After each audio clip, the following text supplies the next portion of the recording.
Graças a Deus. Então eu quero convidar todos os irmãos que abram as suas Bíblias na segunda carta aos Coríntios, capítulo 4, a partir do versículo 16. Quantos encontraram, digam amém. Você pode ficar em pé por um instante só, reverenciando ao nosso Deus e a sua palavra, enquanto nós lemos as Escrituras. Segunda carta aos Coríntios, capítulo 4, a partir do versículo 16. E nós vamos até o versículo de número 18. Diz assim a palavra de Deus: por isso, não desanimamos, pelo contrário, mesmo que o nosso homem exterior se corrompa, contudo, o nosso homem interior se renova de dia em dia. Porque a nossa leve e momentânea tribulação produz em nós um peso de glória acima de toda comparação, não atentando nós nas coisas que se veem, mas nas que se não veem. Porque as coisas que se não veem, as coisas que se veem são temporais, as que não se veem são eternas. Amém? Vamos orar? Pai, em nome de Jesus, eu oro nesse momento para que a tua palavra, ela primeiro trabalhe na minha vida, eu que vou estar ministrando a tua palavra, Senhor. E também oro para que essa palavra, por extensão, ela alcance a vida de todas as pessoas que vieram à tua casa para ouvir a tua voz. Que todos possam receber essa palavra e por ela serem transformados hoje aqui nesse lugar. Porque o Senhor está aqui e todas as vezes que o Senhor se manifesta nesta casa, o Senhor fala com aqueles que estão presentes nesse lugar. E a minha oração é para que na mensagem desta noite, o Senhor venha continuar falando às nossas vidas, aos nossos corações e nos dando o entendimento da tua vontade, daquilo que o Senhor deseja para as nossas vidas. Nós oramos pela fé no nome de Jesus. Amém. Podeis assentar em nome de Jesus. E hoje nós queremos continuar pregando sobre o tema da nossa campanha de missões nacionais. Jesus Cristo. Vamos fazer isso melhor. Jesus Cristo. Jesus Cristo é a única esperança. E o subtema que nós vamos colocar para hoje é: Jesus Cristo é a única esperança em face das maldades do mundo corrompido, ou dos homens corrompidos e desviados da verdade. Nós vamos estar trabalhando sobre esse tema. Quando você lê essa passagem das Escrituras, que lemos aqui na segunda carta, escrita aos irmãos em Corinto, portanto uma carta escrita para não-judeus, escrito para gentios que haviam abraçado a fé. Gentios são todos aqueles que não são filho de um judeu com uma judia e que não, portanto, não moravam, ou até que pudesse morar em Israel, mas não era descendente da linhagem, da genealogia de Abraão, Isaque e Jacó. Os gentios são aqueles que não descendiam dos patriarcas. E nesse povo nós nos encaixamos. E nenhum de nós hoje temos dúvida, nós vivemos num mundo pervertido, num mundo mau, num mundo cruel, num mundo que é tomado por muitas coisas ruins. E diante das coisas ruins desse mundo, nós somos afetados, nossas famílias são afetadas. E aí, se a gente não vigiar, nós somos capazes de perder toda a estrutura, de perder a razão em face das coisas que nos acontecem. Porque nós estamos num mundo tão mau que de repente, com todo esforço do mundo, você trabalha.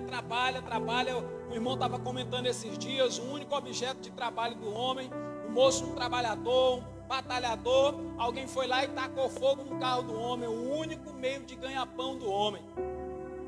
E aí o cara estava entrando em depressão e quase ficando louco. O que é isso? É a maldade do homem sobre o homem. Eu fico olhando no período dos carnavais, e vocês também veem isso aqui que eu vou dizer. Muitos pais ficam dizendo: olha, eu quero que Deus livre meu filho das drogas, livre meus filhos da bebedeira, das farras, eu quero que Deus livre meus filhos da prostituição. E às vezes aí você olha a forma como pai e mãe vai agarrado na mão da criancinha, do filhinho, da filhinha, vestido. Eu já vi criança, bebês mesmo, sabe, vestido de forma tão ridícula, de forma tão assim imoral, tão vil, que a gente fica se sentindo lá dentro do coração. Eu olho e fico assim: meu Deus, como é que um pai, como é que uma mãe tem coragem de vestir uma filha desse jeito aqui e levar para uma festa mundana dessa? Aí depois vai reclamar, olha, essa menina nunca quis prestar, nunca quis isso, mas qual foi o ambiente que você preparou? Como era que você trajava a sua filhinha? E como era que você levava ela para os lugares? Vários pais levam os filhos para ambientes com bebidas alcoólicas e com música, com um conteúdo tão imoral, tão ceboso, tão assim instigante para fazer o que não presta e pecar contra Deus. Aí depois os filhos caem na bagaceira e o pai diz assim, rapaz, onde foi que eu errei? Onde foi? Oh meu Deus, por que tu deixou isso acontecer na minha casa? Lembre-se hoje, a responsabilidade de cuidar da sua casa é sua. Não adianta jogar para o pastor, não adianta jogar para o professor lá na escola, não adianta você jogar para a sociedade lá dentro da sua casa, é você.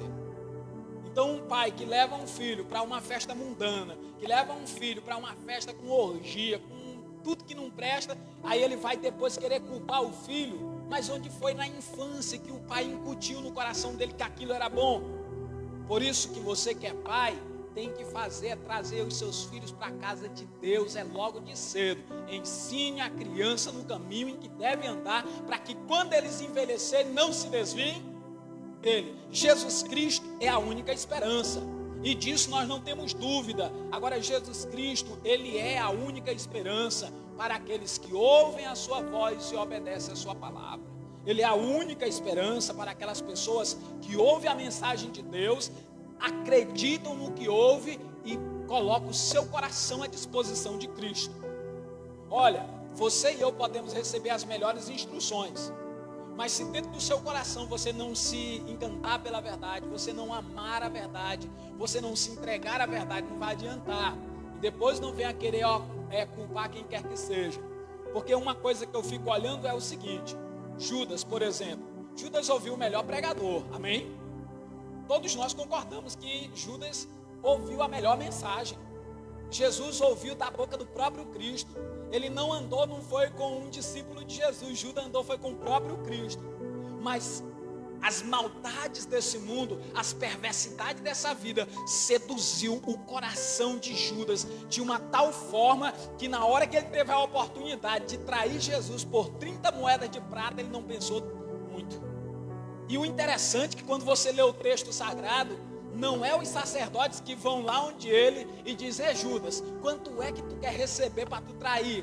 Ele é que foi onde os principais sacerdotes disseram assim, quanto é que vocês me dão para me entregar ele para vocês? Você já imaginou, irmãos, a maldade e a perversidade? Então assim, as perversidades que nós temos hoje, elas existiam 2000 anos atrás. Existia covardia 2000 anos atrás. O cara andou com Jesus, ouviu Jesus, Jesus confiou nele no aspecto de deu moral para ele, porque ele era o tesoureiro. Você entrega para qualquer pessoa as finanças da sua empresa, as suas finanças, você entregaria? Não, não é? Não estou dizendo que Jesus tinha uma empresa, mas as ofertas que eram dadas, as pessoas entregavam para quem? Para o Judas, e era o Judas que botava na bolsa. Mas a palavra de Deus mostra, o Espírito Santo mostrou isso para João, e João nos escreveu dizendo que ele metia a mão na bolsa e pegava do que era colocado ali. Olha que Judas, ele já tinha uma inclinação dentro do coração dele e um desejo assim para praticar o que era mal. Mas veja, meus amados e queridos irmãos e amigos ouvintes da palavra de Deus, aqui é onde está a chave desse sermão que eu quero pregar para você. Jesus Cristo é a única esperança em face das adversidades desse tempo e das maldades dos homens desviados da verdade. Mas veja que é preciso ouvir a palavra de Deus, porque está escrito, quem creu em nossa pregação, quem acreditou, e a quem foi revelado que a mão do Senhor não estava encolhido e nem surdo os seus ouvidos, para que não pudesse ouvir. Para quem foi revelado? Para mim foi revelado, para vocês que estão aqui, essa mensagem foi revelada. Mas aí vem uma coisa importante para nós. O que nós estamos fazendo com a revelação de Deus? O que nós estamos fazendo com a palavra que sai da boca de Deus? Aqui é onde está o segredo de uma vida transformada. Eu acredito profundamente que Jesus Cristo é a única esperança diante das maldades, dos homens desviados da verdade, das suas ações diabólicas e das suas sementes de corrupção. Agora, meus amados e queridos, é preciso estarmos dispostos a nos entregar à verdade, a viver pela verdade, a amar a verdade e assumir as nossas fraquezas e as nossas faltas, porque nós nunca iremos a lugar algum se não nos deixarmos ser moldados por essa palavra que nós estamos ouvindo. Irmãos, eu acredito no poder do Evangelho. Eu acredito no poder do Evangelho pela minha própria história de vida. Eu cresci dentro de um bar. Eu cresci dentro de uma casa de festa. Eu cresci vendo a bagaceira desde a minha infância. Eu cresci no meio do desmantelo. Aí alguém foi e disse assim: mas que mudança foi essa? Essa mudança foi um irmão, José Wilson, pregando o evangelho todo dia para mim e ouvindo eu xingar ele de tudo quanto era nome feio, porque nome feio era o que eu sabia e o que eu havia aprendido. Imoralidade, então, não precisava dizer, que eu era um papagaio criado, ouvia todo dia. E quando ele vinha pregar o evangelho, eu xingava ele com tantas palavras de baixo calão, que é claro que eu não vou nem ousar repetir aqui na casa de Deus, porque eram horríveis demais. Mas ele pregou a palavra, pregou a palavra, pregou a palavra. E um dia, Deus colocou na boca de José uma palavra que foi a palavra que mais me impactou. Sabe uma coisa que me incomodava na vida de José? É que toda vez que eu xingava o José não me xingava de volta. O José, e comparado a mim naquela época, eu nunca fui grandão. Dá para olhar aqui para mim, né? Nunca fui grandão. Mas o José era, naquela época, já um homem zarrão. E eu era um adolescente, nos meus 13 anos. Nunca fui muito grande, mas aos 13 eu ainda era menor. E ele pregando para mim, aquele homem zarrão, e eu dizendo um monte de desaforo. Ele podia só dar uma bolacha ali que dava para me aquietar. Mas ele não usou a força física. E ele também não me intimidou em nenhum momento, nem tentou me intimidar em qualquer momento. Mas ele continuou pregando a palavra. E eu ficava, depois quando eu saía dali, que ele pregava o evangelho para mim, eu ficava me perguntando: rapaz, o que é que tira ele do sério? O que é que faz ele ficar zangado? O que é que faz ele... Porque sabe qual era a minha vontade? Eu ficava provocando ele direto na vontade seguinte, que na hora que ele dissesse alguma coisa comigo, eu digo: aí o crente, olha, aí disse que é crente. Eu estava com vontade, eu ficava provocando ele de todo jeito para ver se ele perdia a linha, se ele perdia a eira e a beira. Aí sabe o que aconteceu? Ele nunca perdeu, ele manteve a compostura, e aquilo me encabulava, aquilo me impressionava demais. E ele continuou pregando. A frase-chave foi essa. Um dia eu disse tanto palavrão com ele, e ele disse assim: rapaz, tu tem a boca suja, tu tem a boca nojenta, tu precisa mesmo ser lavado pelo sangue de Jesus.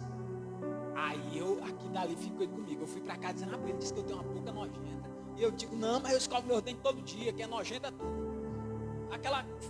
Aquele revanchismo. Mas ele não estava falando de uma sujeira física, ele estava falando de uma sujeira que era pior do que a sujeira de não escovar os dentes todo dia. Ele estava falando de uma sujeira que estava implantada dentro do meu coração, dentro da minha alma, o meu encantar pelo mal. Lembra que quando o diabo falou com Adão e com Eva, eles olharam para o fruto da árvore do jardim e perceberam que era agradável e desejável para dar um entendimento?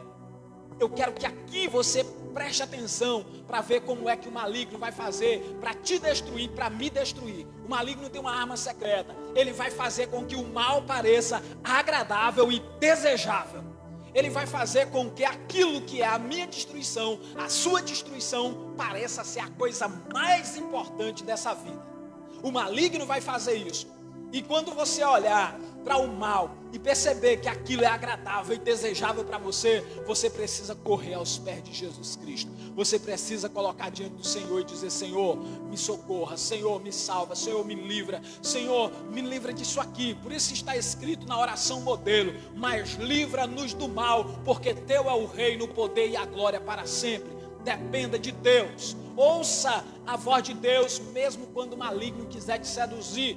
Porque Adão e Eva ouviram a voz da serpente, comeram do fruto que Deus proibiu, porque aos seus olhos era agradável e desejável para dar entendimento. Naquele momento, a sedução do pecado, a sedução do maligno, a sedução que Satanás impunha a Adão e a Eva, se tornou tão grande que parecia que a árvore do conhecimento do bem e do mal, que traria a morte para ele, era o que era bom, que era um negócio para investir a vida, para se entregar, para se envolver, para se jogar. E quantos de nós aqui, muitas vezes nos encontramos assim, olhando para o pecado, flertando com o pecado e buscando se entregar, se envolver, e a vida ficando pior, e a destruição batendo na nossa alma, batendo no nosso lar, batendo na nossa casa, e a gente notando que as paredes do casamento começam a balançar, que a nossa moral começa a ser ruída, e a gente notando que não só essas coisas, mas peso das consequências do pecado vindo em direção a nós e nos fragilizando, e lá dentro de nós, lá dentro do nosso ser, aquele peso, aquela carga, aquele fardo terrível começa a se avolumar. É nessa hora que eu e você precisamos ouvir a voz de Jesus, que diz: venham a mim todos os que estão cansados, oprimidos e sobrecarregados, e eu vos aliviarei. Tomai sobre vós o meu jugo e aprendei de mim, que sou manso e humilde de coração, e vocês encontrarão descanso para as suas almas. Eu quero dizer que no mundo, todas as delícias, todos os prazeres, tudo que é agradável que o mundo te oferece, no final é caminho de morte, como está escrito no livro dos Provérbios: há caminho que ao homem, que ao ser humano parece direito, mas o final daquele caminho é caminho de morte, e o maligno vai tentar te seduzir, ele vai abrir portas para você, ele vai florescer. Se o problema for dinheiro, ele vai abrir porta de dinheiro para você mergulhar para o dinheiro, porque para o maligno dinheiro não serve. O que serve é você lançado no inferno, a parte de Deus, vivendo longe de Deus e sendo destruído eternamente, sendo a companhia dele na destruição eterna do inferno. É isso que serve para o maligno. Então ele vai abrir portas para você de facilidade. E vocês já observaram que as portas de facilidade, especialmente para o mundo do dinheiro, para a fama e o aplauso, ela caminha exatamente para você se entregar ao mal, se entregar a um ilícito. Vocês já observaram isso? Nós estamos vivendo num tempo onde homens desviados da verdade, eles proliferam os seus males, os seus maus comportamentos, os seus maus hábitos, e eles tentam nos seduzir e nos arrastar para isso. Mas, meus amados irmãos, amigos ouvintes da palavra de Deus, eu quero convidar você: não ouça a voz do maligno, não se entregue ao pecado, porque aqueles que perseverarem até o fim, eles serão salvos. Aqueles que perseverarem até o fim em fazer a vontade de Deus serão salvos. Eu e você precisamos dia após dia, minuto após minuto, instante após instante, ver as ofertas do maligno e não ceder às tentações. E fique tranquilo, a oferta veio para Judas, a oferta veio para Balaão, a oferta veio para os filhos dos Nicolaitas, a oferta do pecado veio para Caim, veio para várias outras pessoas, e eles cederam ao pecado e provaram a destruição. Mas se você resistir ao pecado, se você fizer a vontade de Deus, se você se sujeitar a Deus, se submeter a Deus e resistir ao diabo, ele fugirá de vós. As tentações do maligno não vão prosperar contra a sua vida. Eu achei que era impossível viver como crente. Honestamente eu digo para você, eu achava que era impossível, porque eu digo assim: rapaz, é viver preso, é como a gente viver com a corrente amarrada nas mãos, amarrada nos pés, ilimitado, querendo andar, e a corrente puxando e não deixa a gente muito longe. Rapaz, não tem graça viver assim. E aí, depois que eu comecei a andar com Jesus, eu pude perceber que ou eu vivo acorrentado a Cristo, ou eu vivo acorrentado ao mundo, ao maligno. Não são muitas escolhas, e você vai perceber que é assim. Ou você se prende a Cristo, ou você se prende ao mundo. Ou você se prende num jugo que vai levar você para a destruição eterna da sua alma, ou você se prende a um jugo que é leve e um fardo que é suave, que é o de Cristo, e vai morar com Ele por toda a eternidade. Meus irmãos, a gente fica olhando para a forma como as coisas acontecem. Olha como foi que fizeram com o mundo. Se eu não estou enganado, é na Inglaterra que já está faltando comida para o povo, por causa dessas ações irresponsáveis que foi liderado lá em cima pelo órgão mundial.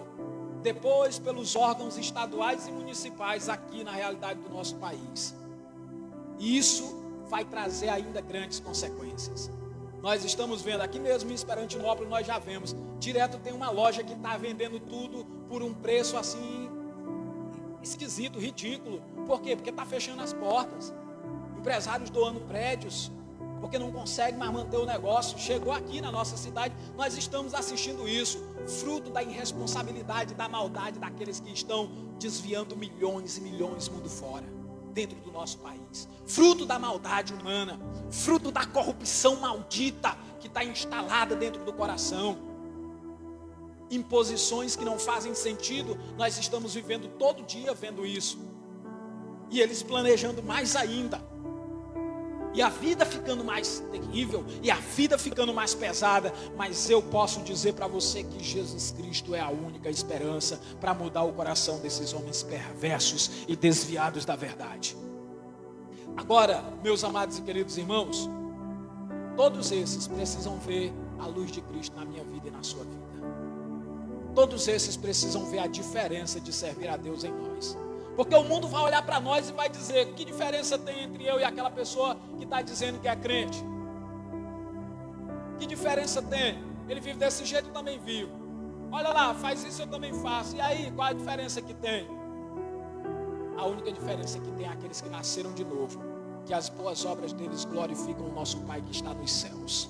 A única diferença é que aquela pessoa que nasceu de Deus, realmente a vida dela é diferente. O ímpio não vai usar isso como desculpa, como um servo fiel de Deus. Não vai. A única diferença é que o nome dos verdadeiros cristãos está escrito no livro da vida. E o nome dessas pessoas que o mundo lá fora está usando como desculpa por causa dos seus pecados, por causa dos seus atos falhos, é que essas pessoas estão caminhando para o mesmo buraco que os ímpios estão caminhando. E os ímpios usam elas como desculpa.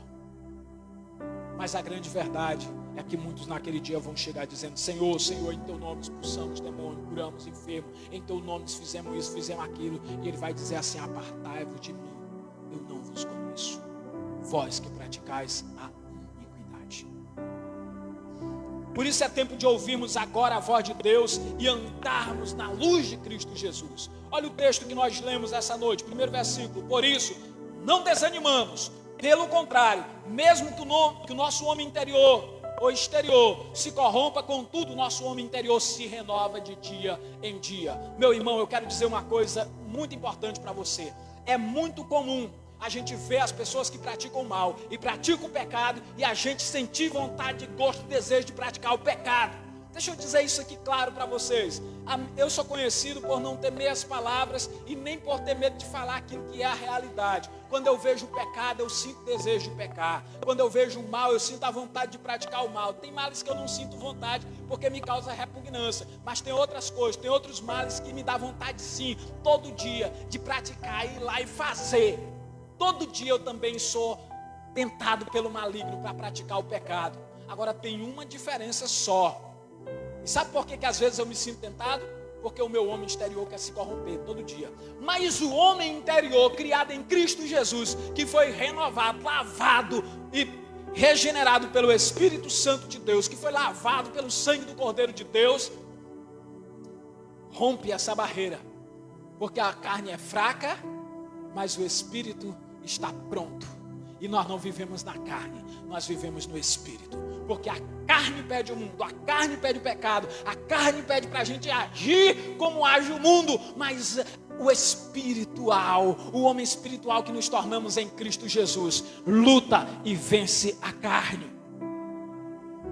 Nós nunca vamos conseguir vencer o mundo enquanto estivermos andando na carne. Mas se andarmos no Espírito, jamais satisfaremos a vontade da carne. Essa é a verdade. Sabe por que você sente vontade às vezes de praticar o pecado, o ilícito e fazer o que é mal? Por causa do homem exterior que se corrompe com a convivência dos outros homens. Mas sabe por que você luta e resiste o pecado? Porque o homem espiritual, o homem interior, o homem nascido de Deus, ele se renova de dia em dia. A nossa caminhada como servo de Deus é como a luz da aurora que vai brilhando, brilhando até ser dia perfeito.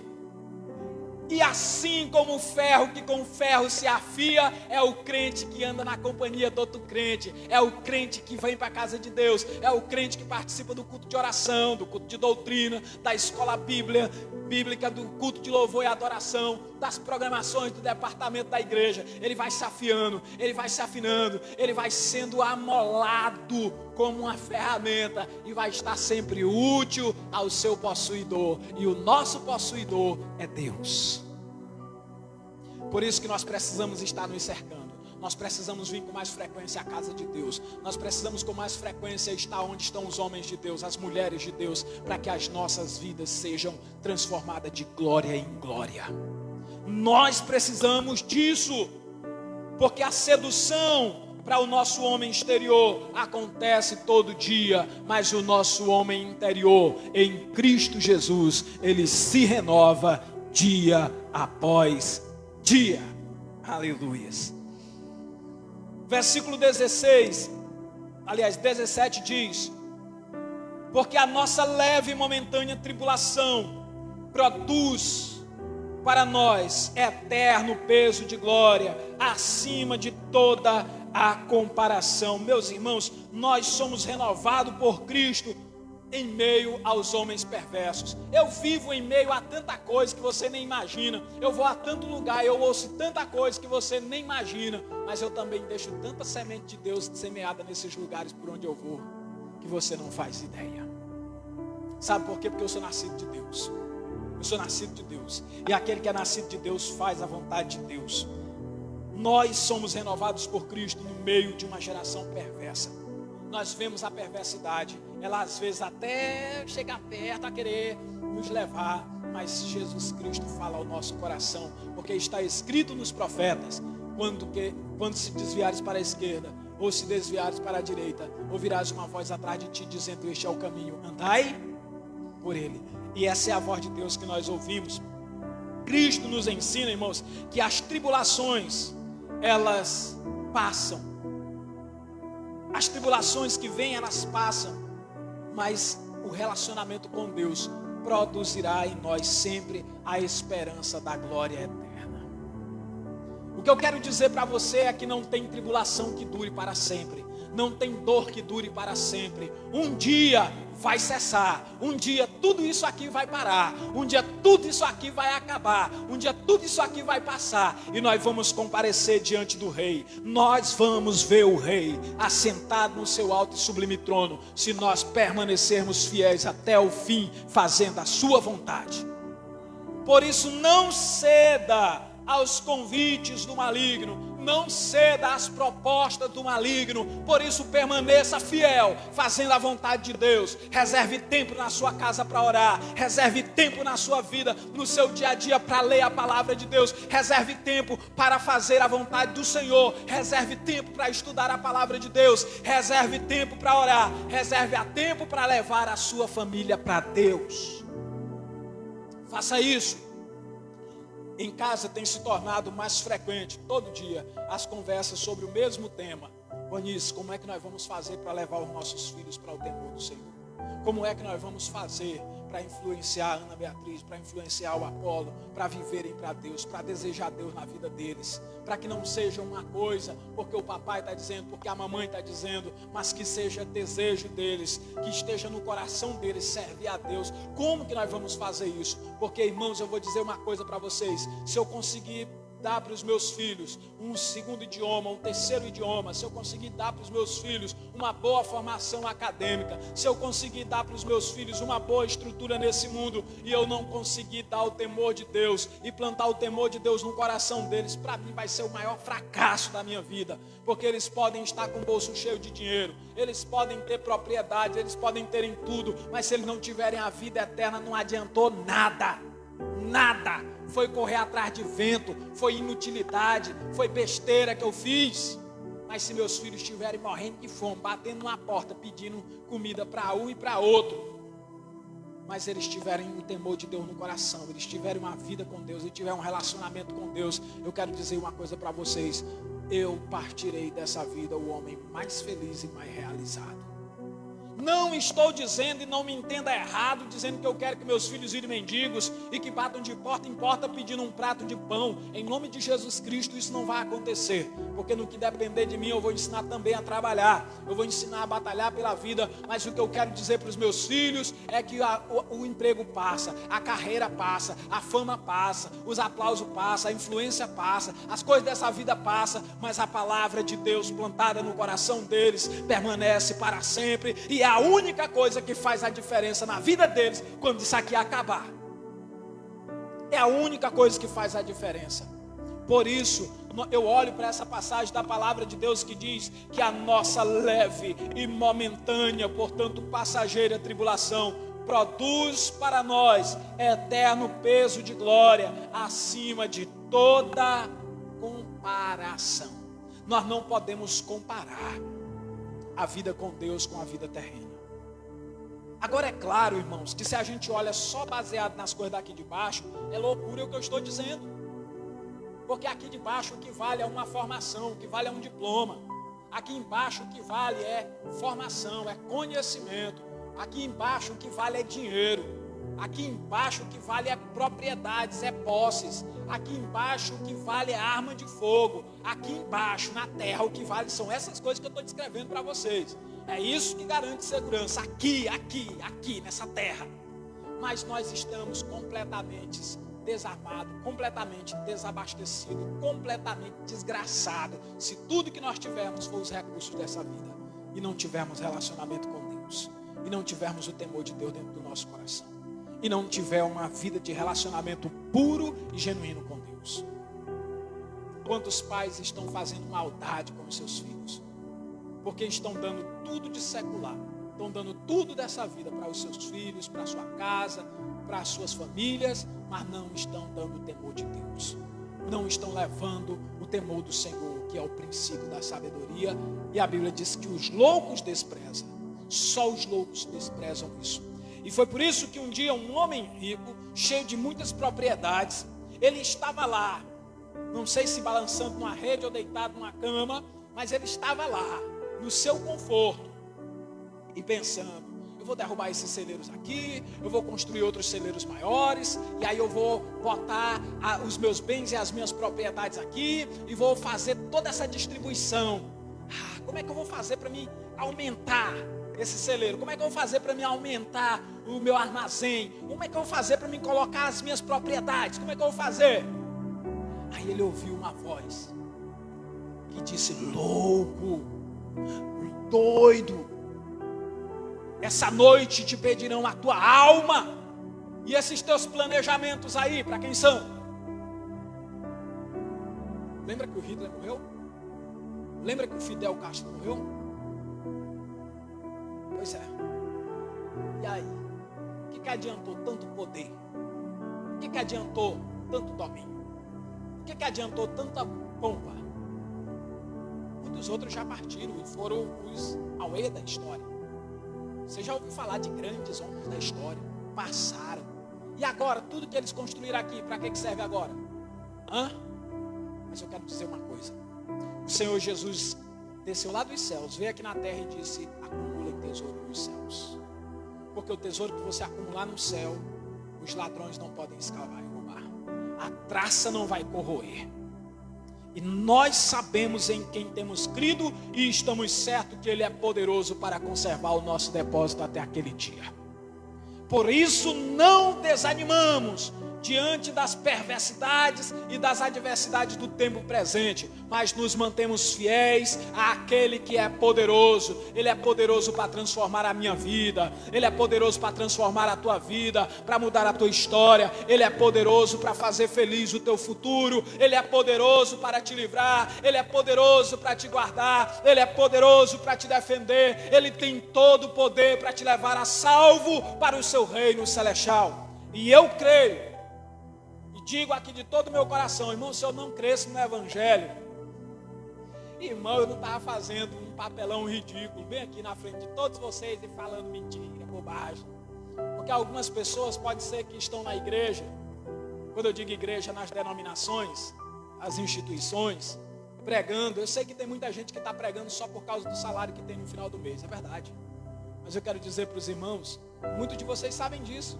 Eu já recebi propostas maiores para trabalhar lá fora, no mundo, por causa do meu conhecimento e das habilidades que Deus me deu. Mas eu quero dizer uma coisa para vocês. Eu não estou nessa causa pelo dinheiro que eu possa conseguir. Eu estou nessa causa porque eu entendo que não existe nada mais importante nessa vida a fazer do que pregar o Evangelho. Não existe. Você pode ficar tranquilo que eu, pelo que leio da palavra de Deus e pelo que eu vivo no meu dia a dia, pela experiência de vida que eu tenho, a maior autoridade que existe nessa cidade são os legítimos pregadores do reino de Deus. A maior autoridade que existe na face da terra é um pregador do Evangelho que é fiel a Cristo e que não está entregue à corrupção do mundo. Essa é a maior autoridade que existe, de acordo com o Evangelho. E por acaso, quando Jesus Cristo veio aqui à terra, o seu ofício era pregar a palavra, era compartilhar a vontade do Pai. Por isso que a Bíblia diz que é aquele que deseja o episcopado, essa palavra tão diferente, né? Episcopado, meu Deus, ninguém nunca nem anda ouvindo falar essa palavra no dia a dia, que é um ministério, que é o ofício de pregar o Evangelho. A Bíblia diz que aqueles que almejam o desejo do episcopado, excelente obra almeja. Eu aprendi a almejar o reino de Deus, o episcopado, o fazer a vontade de Deus, o ser semeador da mensagem de esperança de Cristo Jesus, o nosso Senhor. É exatamente por isso que nós estamos aqui, ministrando a palavra de Deus, ministrando o reino de Deus, até que Cristo venha. Caminhando para o encerramento dessa mensagem, eu quero compartilhar com você o último versículo que diz: não atentando nós nas coisas que se veem, mas nas que se não veem, porque as que se veem são temporais, e as que se não veem são eternas. Aquilo que os meus e os seus olhos não podem contemplar é eterno. Tudo que os seus olhos estão contemplando tem prazo de validade. A gente olha para as paredes aqui e vê elas aqui caminhando para o acabamento bonitinho.